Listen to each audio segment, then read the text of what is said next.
There is a place in Cincinnati that trains every critical care doctor who works on Americans flown out of Iraq and Afghanistan. 9 News reporter Bryce Onslinger is live at University Hospital with news of a program you probably didn't know was based here. Bryce?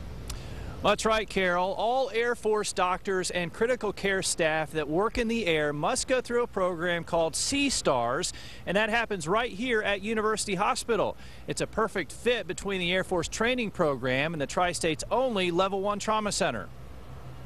Well, he's having chest pain, so let's go ahead and get this patient intubated. These 3 men are training to save Americans and coalition forces wounded in Iraq and Afghanistan. Today's a putting it all together.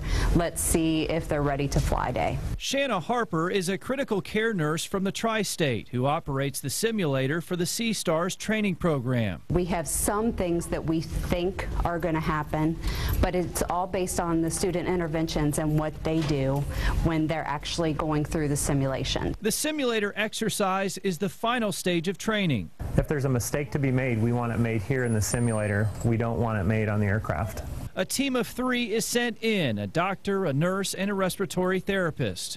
We're taking a patient that normally would not be moved at all because they would be labeled here in the States too sick to move, and we're taking that patient and we're moving it halfway around the world, literally. The average medical flight out of Afghanistan lasts 8 hours. 8 hours where the medical staff on board must keep the wounded alive until they can be admitted to a medical hospital in Germany.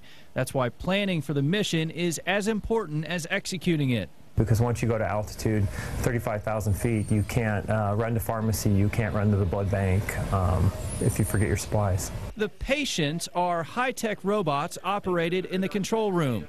They can do almost anything a real person can do, from bleeding to talking.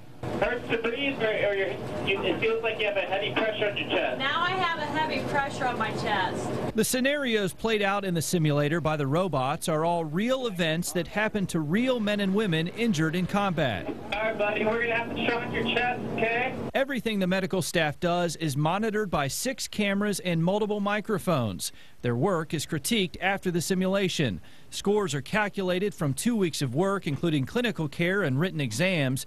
If they pass, the candidates are often flown to combat zones as soon as the day after they finish the course. There are a lot of people that don't know that we are the only critical care platform that trains these folks that are going and bringing our soldiers home. And that's a really something for us to be proud of. As a native local girl myself, it really makes me proud to be able to be a part of it.